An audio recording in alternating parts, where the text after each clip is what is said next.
Students, हमने दो बैलों की कथा का अध्ययन किया था, जिसके कुछ अंश हमने इसके पहले भाग में पढ़े थे और कुछ हम दूसरे भाग में पढ़ेंगे। पहले भाग में हमने कहानी में पढ़ा था कि झूरी के पास दो बैल थे, हीरा और मोती। जो झूरी हीरा और मोती से बहुत अधिक स्नेह करता था और हीरा और मोती भी उससे बहुत स्नेह करते थे। किसी कारणवश झूरी अपने दोनों बैलों को अपने साले गया को दे देता है। गया दोनों बैलों को अपने गांव लेकर जाता है। रास्ते में हीरा और मोती उसके साथ नहीं जाना चाहते, क्योंकि वह झूरी के पास रहना चाहते हैं। उनकी समझ में नहीं आता कि झूरी ने आखिर उन्हें क्यों बेचा है, लेकिन वह मारता पीटता हुआ उन्हें वहां पर अपने गांव ले जाता है। रात वहां जाकर वह दोनों खाना नहीं खाते। रात को जब सब पूरा गांव सो जाता है तो दोनों वहां से भाग खड़े होते हैं। भागकर किसके पास आते हैं? झूरी के पास आते हैं और झूरी भी बहुत स्नेह से उन्हें गले लगाता है। लेकिन अगले दिन फिर से गया वहां आता है और दोनों बैलों को वापस ले जाता है। वापस जाने में झूरी वापस गांव में पहुंचकर अपनी दोनों बैलों को खल, भूसी, चोकर आदि का खाना देता है, यानी उनको अच्छा खाना देता है। और हीरा और मोती को क्या देता है? सूखा भूसा देता है, जो हीरा और मोती को बिल्कुल अच्छा नहीं लगता। तभी एक छोटी सी बालिका आती है जो दोनों को एक एक रोटी देकर जाती है। वह बालिका जो रोटी हीरा और मोती को देती है, उस रोटी से उनकी भूख तो शांत नहीं होती, लेकिन उनके मन को तृप्ति मिलती है। आइए इसके आगे का भाग पढ़ते हैं। दोनों दिन भर जोते जाते, डंडे खाते, अड़ते, शाम को थान पर बांध दिए जाते। रात को वही बालिका उन्हें दो रोटी खिला जाती। प्रेम के इस प्रसाद में यह बरकत थी कि दो दो गाल सूखा भूसा खाकर भी दोनों दुर्बल न होते थे, मगर दोनों की आंखों में रोम रोम में विद्रोह भरा हुआ था। यानी वह दोनों तीनों टाइम जो भी खाते थे सूखा भूसा खाते थे, लेकिन फिर भी दुर्बल नहीं हो रहे थे। इसका कारण क्या था? जो वो छोटी बालिका उनको दो रोटी देकर जाती थी, वो उनके प्रेम के प्रसाद के रूप में था। वो उनको प्रसाद के रूप में था, जिसके कारण उनका शरीर दुबला नहीं हो रहा था। ठीक, तो वो जो रोटियां थी वो उनके मन को तृप्त कर रही थी, यानी उन्हें खुशी दे रही थी। एक दिन मोती ने मूक भाषा में कहा, अब तो सहा नहीं जाता हीरा, क्या करना चाहते हो? हीरा ने मोती से पूछा, क्या करना चाहते हो? मोती बोलता है, एक आध को सींग पर उठाकर फेंक दूं। हीरा कहता है, लेकिन जानते हो वह प्यारी लड़की जो हमें रोटियां खिलाती है उसी की लड़की है, जो इस घर का मालिक है। यह बेचारी अनाथ ना हो जाए। मोती कहता है, तो मालकिन को ना फेंक दूं? वही तो इस लड़की को मारती है। हीरा मोती से कहता है, लेकिन औरत जात पर सींग चलाना मना है, यह भूल जाते हो। यहाँ पर प्रेमचंद्र जी यह दिखाना चाहते हैं कि दोनों बैलों के अंदर अपने धर्म को लेकर, यानी अपने नियमों को लेकर वह कितने बंधे हुए थे। तुम तो किसी तरह निकलने ही नहीं देते हो, बताओ तुड़ाकर भाग चले? हाँ, यह मैं स्वीकार करता हूँ, पर लेकिन इतनी मोटी रस्सी टूटेगी कैसे? हीरा मोती से कहता है, इसका एक उपाय है, पहले रस्सी को थोड़ा सा चबा लो, फिर एक झटके में जाती है। यानी इस रस्सी को हम चबा लेंगे, वो कमजोर पड़ जाएगी और वह टूट जाएगी। रात में बालिका रोटी खिलाकर चली गई।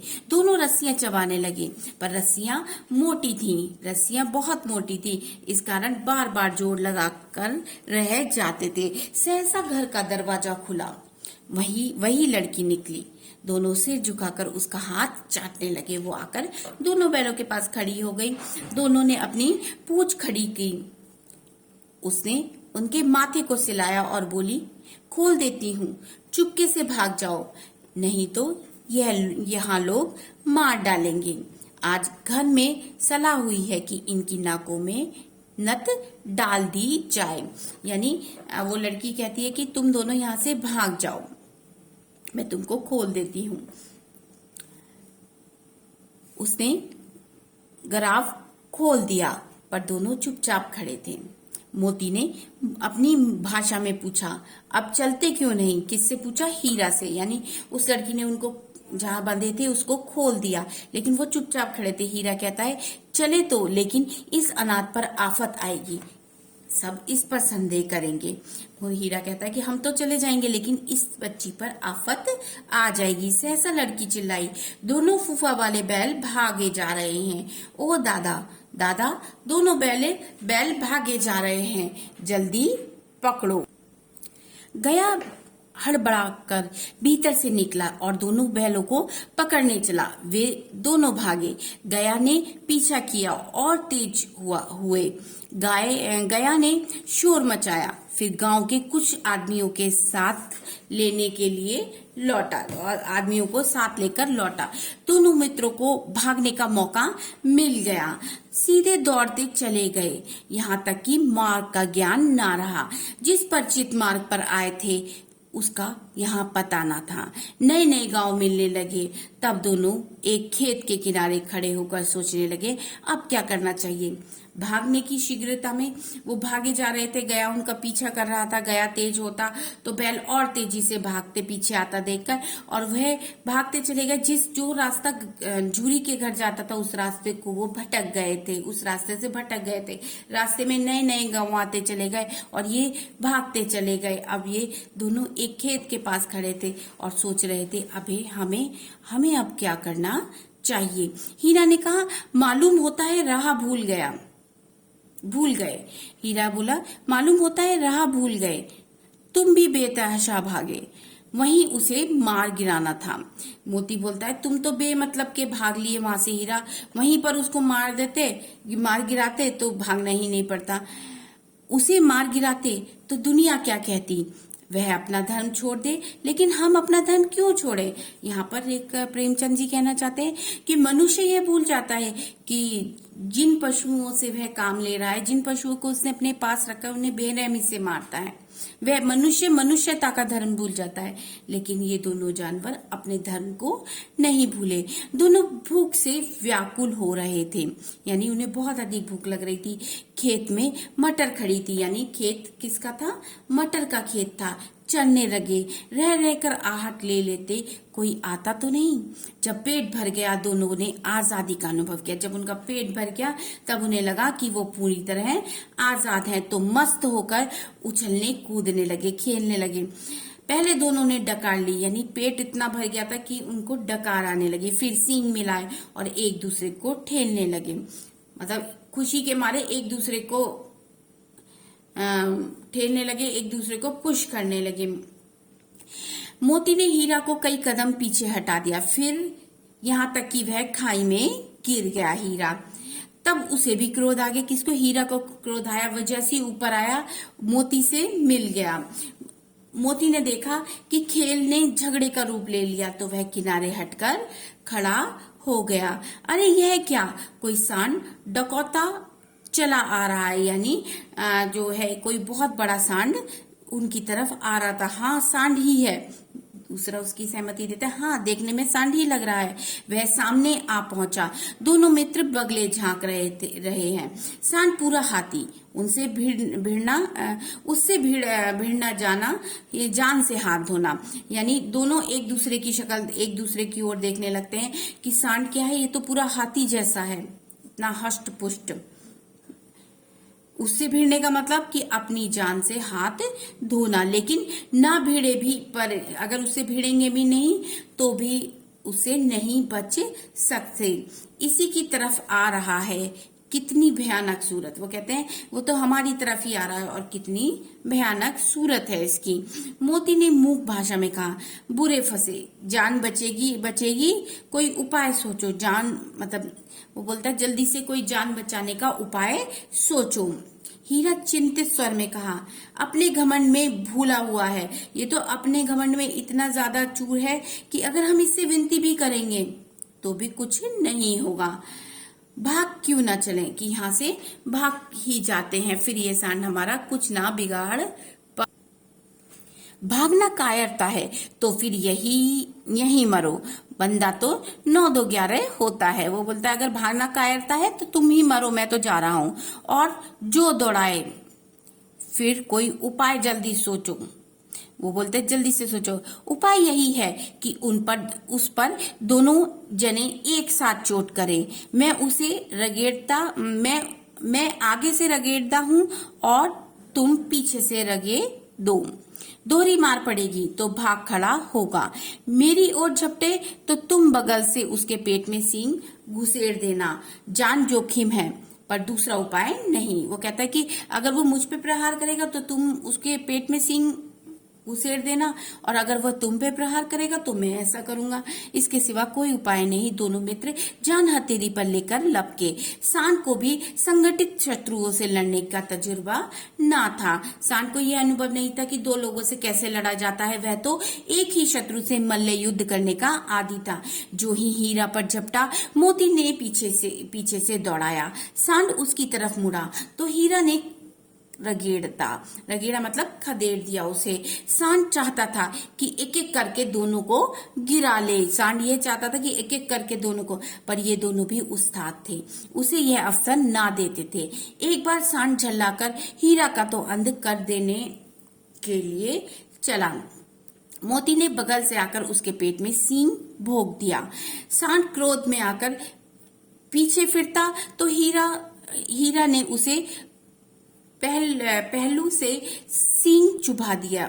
मतलब अगर वो हीरा को मारता तो मोती सींग चुभा देता उसके पेट में, और मोती को मारता तो हीरा उसी प्रकार करता। आखिर बेचारा जख्मी होकर भाग गया और दोनों मित्रों ने दूर तक उसका पीछा किया, यहाँ तक कि सांड बेदम होकर गिर पड़ा। तब उन दोनों ने उसे छोड़ दिया। दोनों मित्र विजय के नशे में झूमते चले जा रहे थे। मोती ने अपनी सांकेतिक भाषा में कहा, मेरा जी तो चाहता है कि बच्चे को मार ही डालूं। मोती किसका, सांड का परिहास करता है, उसका मजाक करता है कि मेरा मन तो कर रहा था उस बच्चे को मार ही डालूं। हीरा तिरस्कार किया। हीरा ने उसकी बात को काटते हुए कहा, गिरे हुए बैरी पर सींग ना चलाना चाहिए, यह सब ढोंग है। बैरी को ऐसे ही मारना चाहिए कि फिर ना उठे। मोती कहता है कि ये सब बेकार की बातें हैं, जो शत्रु होता है उसे बिल्कुल मारना चाहिए। अब घर कैसे पहुंचेंगे वह सोचो, पहले कुछ खा लें तो सोचें।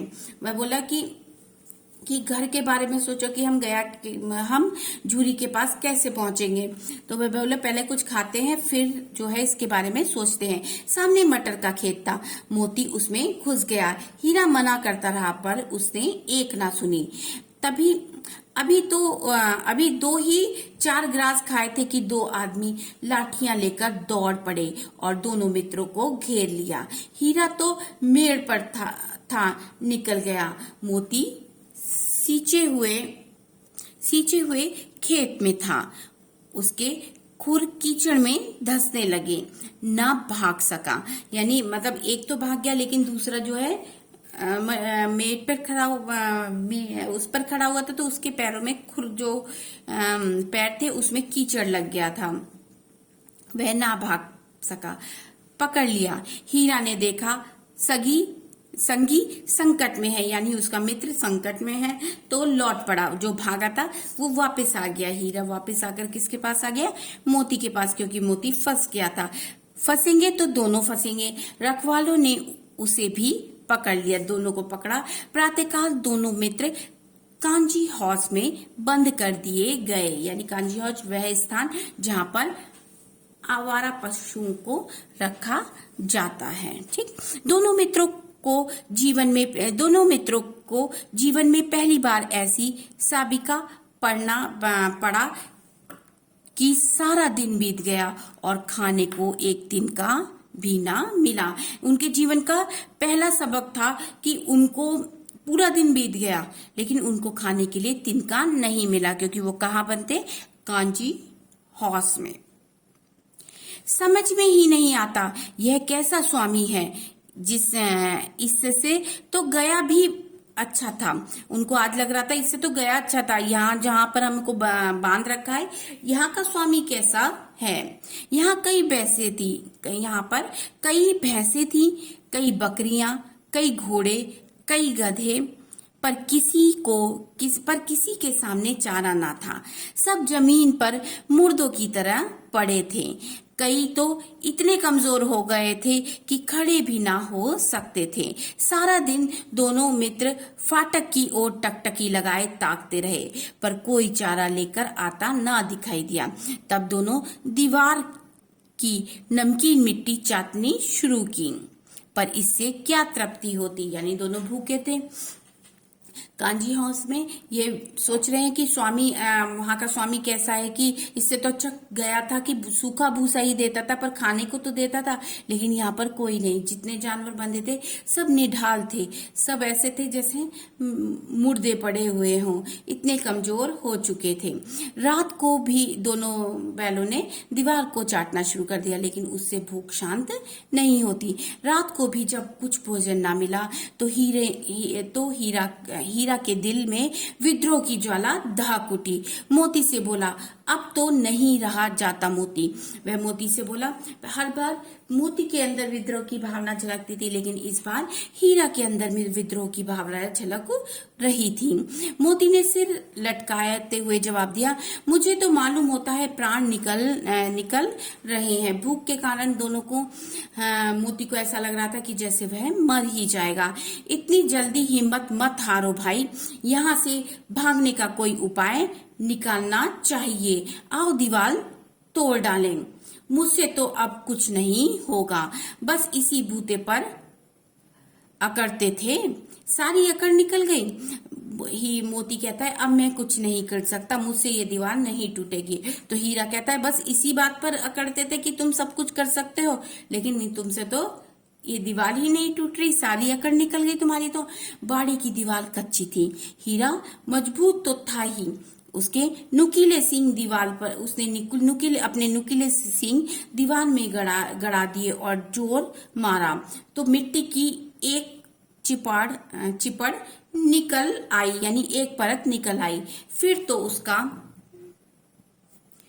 साहस बढ़ा, इससे दौड़ दौड़ कर दीवार को चाटने की और हर चोट में थोड़ी थोड़ी मिट्टी गिराने लगा। उसी समय कांजी हौस का चौकीदार लालटेन लेकर जानवरों की हाजिरी लेने के लिए आ निकला। हीरा का उज्जड़पन देखकर उसने उसे कई डंडे रसीद किए और मोटी सी रस्सी से बांध दिया। कि वो जो वहां का चौकीदार था वो रात को लालटेन लेकर आया, क्योंकि वो देखना चाहता था कि कहीं हाजिरी इसलिए ले रहा था कि कांजी हौस से कोई जानवर भागा तो नहीं। लेकिन जब उसने देखा कि हीरा जो है दीवार को तोड़ने की कोशिश कर रहा है, तो उसने उसके बहुत सारे डंडे मारे और उसको मोटी रस्सी से बांध दिया। मोती ने पड़े पड़े का आखिर मार खाई, क्या मिला, अपने बूते भर जोर तो मार दिया। वो बोलता है कि क्या फायदा हुआ, पिटाई हो गई तुम्हारी तो हीरा कहता है कि पर मैंने कोशिश तो की, ऐसे जोर मारना किस काम का, और बंधन में पड़ गए कि क्या फायदा हुआ कि जोर भी मारा और तुम तो यहाँ पर बंधे पड़े हो। जोर तो मारता ही जाऊंगा, चाहे कितने ही बंधन पड़ते जाएं, जान से हाथ धोना पड़े, कुछ परवाह नहीं, यूं भी तो मरना है। सोचो, दीवार खुद जाती तो कितनी जाने बच जाती। वो कह रहे कि मरना तो वैसे भी है, यहाँ पे भी तो खाना नहीं मिल रहा, वैसे भी मर जाएंगे, लेकिन अगर ये दीवार टूट जाएगी तो कितने लोगों की जान बच जाएगी। इतने भाई यहाँ बंद हैं, किसी की देह में जान नहीं। दो चार दिन और यही हाल रहा तो सब मर जाएंगे। हाँ, यह बात तो है। अच्छा तो ला, फिर मैं जोर लगाता हूँ। मोती को तब समझ में आया कि ठीक है, हाँ तुम सही कह रहे हो कि मरना तो वैसे भी है, तो क्यों ना एक बार कोशिश कर ली जाए। मोती ने भी दीवार में उसी तरह सींग मारा, थोड़ी सी मिट्टी गिरी और फिर हिम्मत बढ़ी। फिर से दीवार में सींग लगाकर इस तरह जोर करने लगा मानो किसी प्रतिद्वंदी से लड़ रहा हो, यानी किसी शत्रु से लड़ रहा हो उसने अधिक जोर से प्रहार करना आरंभ किया। आखिर कोई 2 घंटे की जोर आजमाइश के बाद दीवार ऊपर से लगभग 1 हाथ गिर गई। उसने दुगनी शक्ति से दूसरा धक्का मारा, आधी दीवार गिर पड़ी। दीवार का गिरना था कि अधमरे से पड़े सभी जानवर चेत उठे।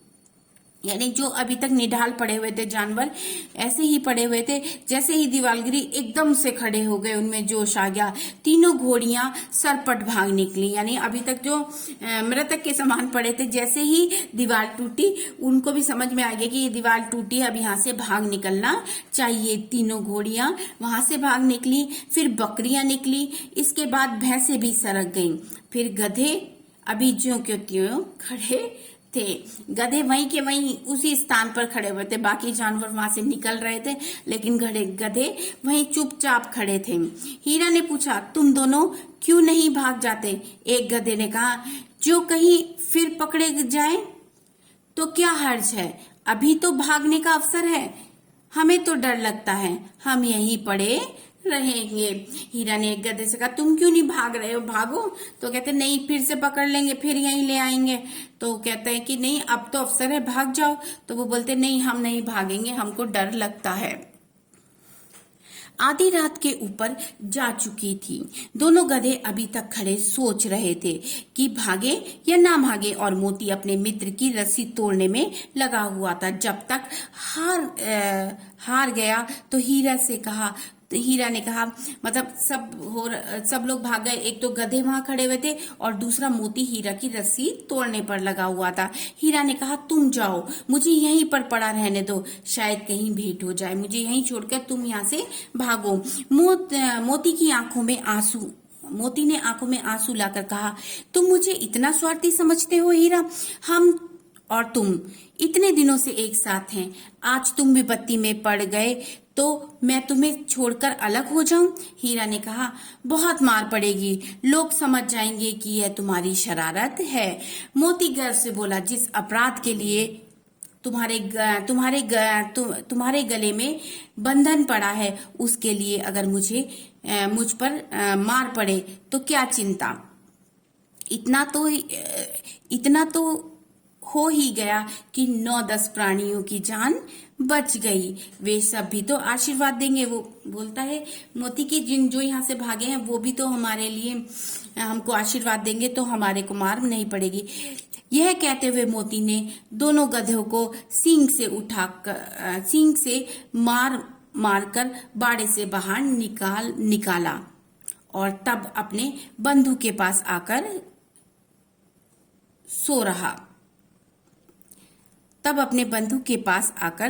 सो रहा। भोर होते ही मुंशी और चौकीदार तथा अन्य कर्मचारियों को कैसी खलबली मची, इसके लिखने की जरूरत नहीं। बस इतना ही काफी था कि मोती की खूब मरम्मत हुई और उसे मोटी रस्सी से बांध दिया गया। यानी सबको उन्होंने बाहर निकाल दिया। बकरियां भी चली गई, घोड़ी भी भाग गई वहां से।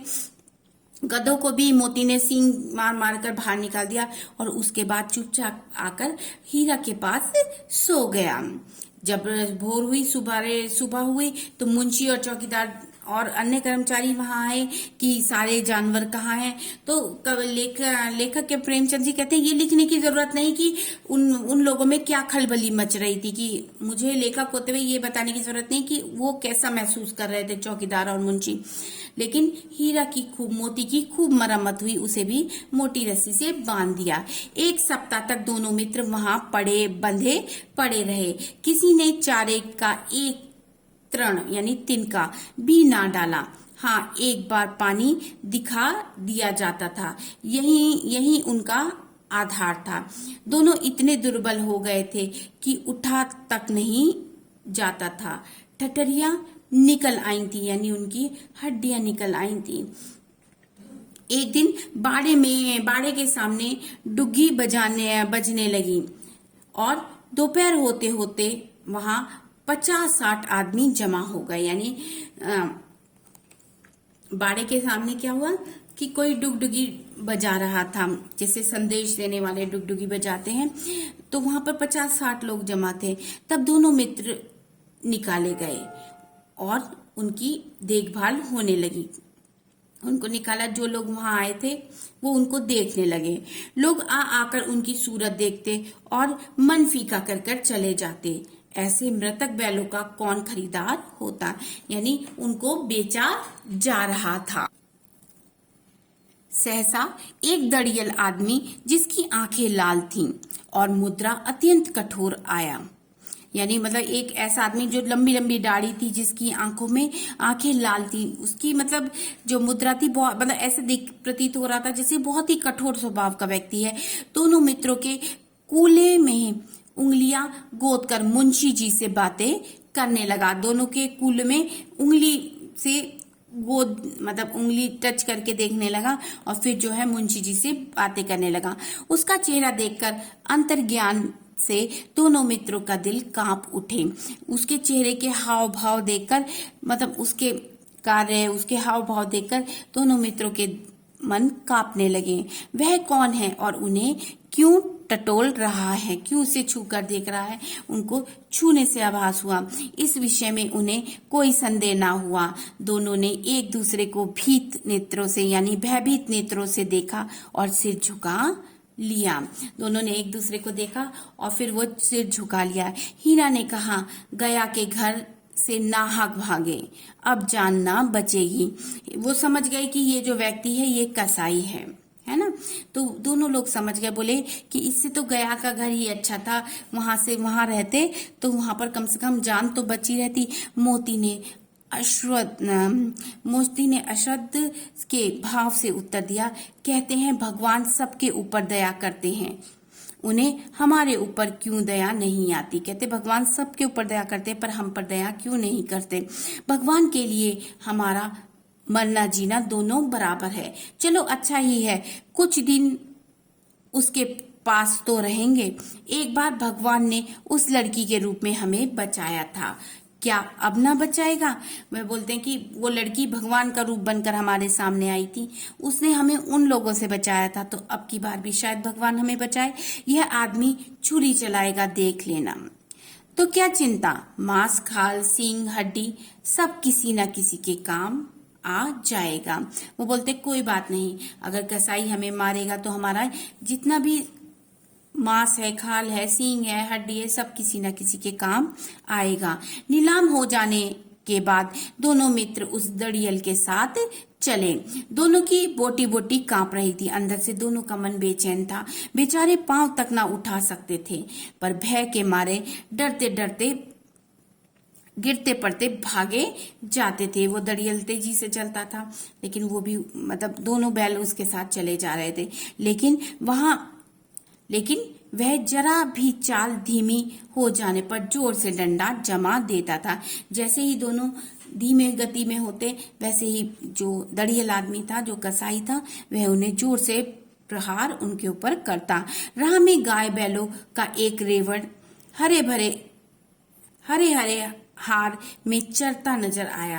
उन्होंने देखा कि जो गाय बैल हैं, राह में गाय बैल खेत में चर रही हैं। सभी जानवर प्रसन्न थे, चिकने चपल, कोई उछलता था, कोई आनंद से बैठा पागुर करता था। मतलब सब लोग वो जब जिस सड़क से जा रहे थे, वहां जो खेत पड़ रहे थे, उसमें सभी जो जानवर थे सभी खुश थे, सभी जानवर प्रसन्न थे और सबके मतलब हष्ट पुष्ट थे। तो वह देखकर उनको कैसा अनुभव होता है, यहाँ पर लेखक ने यह बताया है। कितना सुखी जीवन था इनका, पर कितने स्वार्थी हैं सब। किसी को चिंता नहीं कि उनके दोनों भाई बंधक के हाथ पड़े हैं, कैसे दुखी हैं। मतलब सभी वो देखते हैं कि राह में बहुत सारे जानवर अपने खेतों में चर रहे हैं, कोई कुछ कर रहा है, कोई कुछ, लेकिन उनमें से किसी का ध्यान उन दोनों की तरफ नहीं है कि उनके दोनों भाई आज बंधक के रूप में हैं। सहसा दोनों को मालूम हुआ कि यह परिचित रहा है। सहसा चलते चलते पहले तो वह खेत में जानवरों को देख रहे थे, एकदम अचानक उन्हें पता चला कि एकदम से ध्यान आया कि ये राह तो परिचित है, ये रास्ता तो परिचित है, मतलब इस रास्ते को वो अच्छे से जानते हैं। हाँ, इसी रास्ते से तो गया उन्हें ले गया था, वही खेत, वही बाग, वही गांव मिलने लगे। जिस रास्ते से गया उनको ले गया था, वो रास्ता जिस रास्ते से दड़ियल लेकर उन्हें जा रहा था, वो रास्ता उन्हें जाना पहचाना लगा कि गया भी हमें इसी रास्ते से लेके गया। प्रति क्षण उनकी चाल तेज होने लगी। जैसे जैसे वो गांव के पास नजदीक जाते जा रहे थे, उनकी चाल में तेजी आती जाए। सारी थकान, सारी दुर्बलता गायब हो रही थी। वो रास्ते को जैसे देख रहे थे, पहचानने की कोशिश कर रहे थे, तभी उनकी सब परेशानियां दूर होने लगी। यह लो, अपना ही हार आ गया। इसी कुएं पर हम पुर चलने आया करते थे, यही कुआं है। उनको सब चीजें याद आने लगी कि यही कुआं है जिस पर हम पीते थे। मोती ने कहा, हमारा घर नगीच आ गया। हीरा बोला, भगवान की दया है, मैं तो अब घर भागता हूँ, यह जाने देगा मैं मार गिराता हूँ। दोनों आपस में कहने लगे, क्योंकि ये रास्ता किसके घर का था? झूरी के घर के ओर जा रहा था। दोनों को देखकर बहुत प्रसन्नता होती है कि अब इस रास्ते पर आ गए, ये वही कुआं है जहां पर हम आते थे। सब चीजें उनकी स्मरण में आती हैं, सब चीजें उनको याद आती हैं। वो कहते हैं, ये हमको भागने देगा? कि बोलता है कि अब ये तो भगवान की दया है, अब हम यहाँ से भागते हैं। लेकिन वो बोलता है, क्या ये हमें भागने देगा? तो दूसरा बोलता है कि मैं इसको मार गिराता हूँ। नहीं नहीं, दौड़कर थान पर चलो, वहां से हम आगे ना जाएंगे। दोनों उन्मत्त होकर बछड़ों की भांति कुलेले करते हुए घर की ओर दौड़े। यानी दोनों मस्ती में एकदम बछड़ों की भांति, जैसे छोटा सा गाय का बच्चा होता है, वो छलांगे मार मार कर क्रीड़ा करता है। तो वो क्या करे, दोनों इतने उत्साहित हो गए कि दोनों एकदम तेजी से छलांग लगाते हुए वहां से दौड़ पड़े घर की ओर। वह हमारा थान है। दोनों दौड़कर अपने थान पर गए और खड़े हो गए। दड़ियल भी पीछे पीछे दौड़ा चला आता है। दड़ियल भी उनके पीछे पीछे भागता हुआ आ जाता है। झूरी द्वार पर बैठा धूप खा रहा था। झूरी बैठा हुआ धूप सेक रहा था, धूप में बैठा हुआ द्वार पर ही बैठा था, दरवाजे पर। बैलों को देखते ही दौड़ा और उन्हें बारी बारी से गले लगाने लगा। मित्रों की आंखों में आनंद के आंसू बहने लगे। दोनों दोस्त जो हीरा और मोती थे, आंसू निकलने लगे उन्हें किसको देखकर? झूरी को देखकर। एक झूरी को हाथ चाट रहा था, मतलब दोनों अपना प्रेम प्रकट कर रहे थे, झूरी के हाथ को चाटने लगे। दड़ियल ने आकर बैलों की रस्सी पकड़ ली। झूरी ने कहा, मेरे बैल हैं। तुम्हारे बैल कैसे? मैं मवेशी खाने से नीलामी लिए आता हूँ। मैंने इनको मवेशी खाने से नीलामी में खरीदा है। मैं तो समझता हूँ चुराने के लिए आते हो। मैं तो समझा हूँ चुराए लिए आते हो। चुपके से चले जाओ, मेरे बैल हैं। मैं बेचूंगा तो बिकेंगे। किसी को मेरे बैल नीलाम करने का कोई अख्तियार नहीं है। क्या अख्तियार? तो वो कहते हैं कि झूरी कहता है कि ये दोनों बैल मेरे हैं, मैं चाहूंगा तो उन्हें बेचूंगा, कोई और उसको कैसे नीलाम कर सकता है? जाकर थाने में रिपोर्ट कर दूंगा। वो कहते हैं, अगर तुम मेरे बैलों को लोगे तो मैं क्या करूंगा? थाने में तुम्हारी शिकायत कर दूंगा। मेरे बैल हैं, इसका सबूत यह है कि यह मेरे द्वार पर खड़े हैं। वो कहते हैं, ये मेरे बैल हैं क्योंकि ये मेरे पास आ गए। तुम्हारे थे तो तुम्हारे पास क्यों नहीं रही? तो मेरे पास भाग कर आ गए।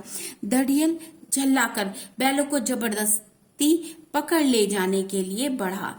उसी वक्त मोती ने सींग चलाया। दड़ियल पीछे हटा। मोती ने पीछा किया। दड़ियल भागा। मोती पीछे दौड़ा। गांव के बाहर निकल जाने पर वह रुका। उसने दड़ियल पर आक्रमण कर दिया और दड़ियल बचता हुआ जैसे ही पीछे हुआ, मोती उसके पीछे भागने लगा और उसे गांव से बाहर निकाल दिया। गांव के बाहर निकल जाने पर वह रुका पर खड़ा दरियल का रास्ता देख रहा था। दरियल दूर खड़ा धमकी दे रहा था, गालियां निकाल रहा था, पत्थर फेंक रहा था और मोती विजयी शूर की भांति अपना रास्ता रोके खड़ा था। गांव के लोग यह तमाशा देखते थे और हंसते थे। यानी उसने दरियल को गांव के बाहर खदेड़ दिया और दरियल वहां से क्या था, कभी पत्थर मारता, कभी धमकी देता, कभी गालियां देता और मोती वहां पर इस तरीके से खड़ा था जैसे विजय हो गई है उसकी, और वो वहीं पर उसका रास्ता रोक के खड़ा था और गांव के सभी लोग यह तमाशा देख रहे थे। जब दरियल हार कर चला गया तो मोती अकड़ता हुआ लौटा, यानी गर्व से मोती वहां पर वापस आ गया। हीरा ने कहा, मैं डर रहा था कि कहीं तुम गुस्से में आकर उसे मारना बैठो। अगर वह मुझे पकड़ता तो मैं बेमारे ना छोड़ता। उन्होंने कहा कि अगर फिर से दरियल मुझे पकड़ता तो मैं उसको अब की बार मार ही डालता। अब ना आएगा तो दूर ही से खबर लूंगा, देखूं कैसे ले जाता है, जो मैं गोली मरवा दे। मर जाऊंगा पर उसके काम तो ना आऊंगा। मतलब वो कहता है कि अब की बार देखता हूं कि हमको कैसे लेकर जाता है, मैं अब की बार आया तो मैं उसको जान से मार दूंगा, मरूंगा भी तो पर किसी कसाई के काम कभी नहीं आऊंगा। हमारी जान को कोई जान ही नहीं समझता, इसलिए हम इतने सीधे हैं। वो कहते हैं कि हम सीधे हैं, इसलिए लोगों को नहीं लगता कि हमारी भी जान की कीमत है। जरा देर में नादों में खली, भूसा, चोकर और दाना भर दिया गया और दोनों मित्र खाने लगे। चूरी खड़ा दोनों को सहलाता रहा और 20 लड़के तमाशा देख रहे थे। सारे गांव में उछा सा मालूम होता था। उसी समय मालकिन ने आकर दोनों के माथे चूम लिए, यानी दोनों के माथों को मालकिन भी उनसे प्रेम करने लगी।